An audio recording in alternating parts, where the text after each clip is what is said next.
Day 57 of watching every film that has won Best Picture. Today we are watching Slumdog Millionaire. It was released in 2008 and it was directed by Danny Boyle. A Mumbai teenager reflects on his life after being accused of cheating on the Indian version of Who Wants to Be a Millionaire. So prior to watching it, I've seen the first 5 minutes of this movie 30 times. And every time I was like, I'm not in the mood to watch this. And this movie was not at all what I thought it was going to be. I was very surprised. But for video's sake, I'll be right back. And we're back. So, like I said, this movie was a very stark contrast from what I thought it was going to be. And it's actually a little better than what I thought it was going to be. My only criticism is towards the end and like the last act of the movie, it became super about romance and less about the brotherhood. And I felt a little tricked because it was a lot about the brotherhood and not so much about the romance until the third act, and it kind of like, but I'm nitpicking.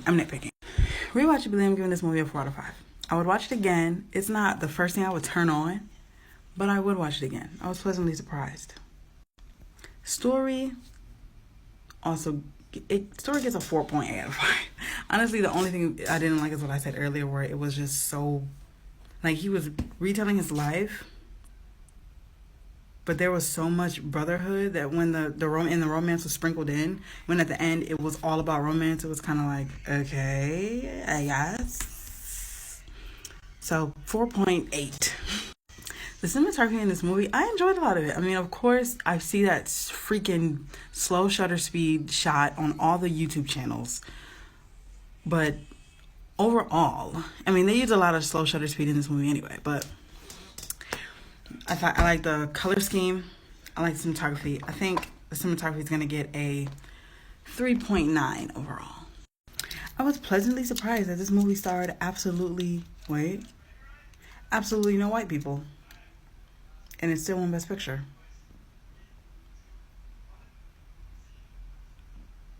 And I think this might be the second time that has happened since The Last Emperor. Because maybe if you want to squeeze Gandhi in there, possibly. That being said, I think this movie's a 5er. I think it deserved. I was pleasantly surprised, and I see all the hype around it. I understand.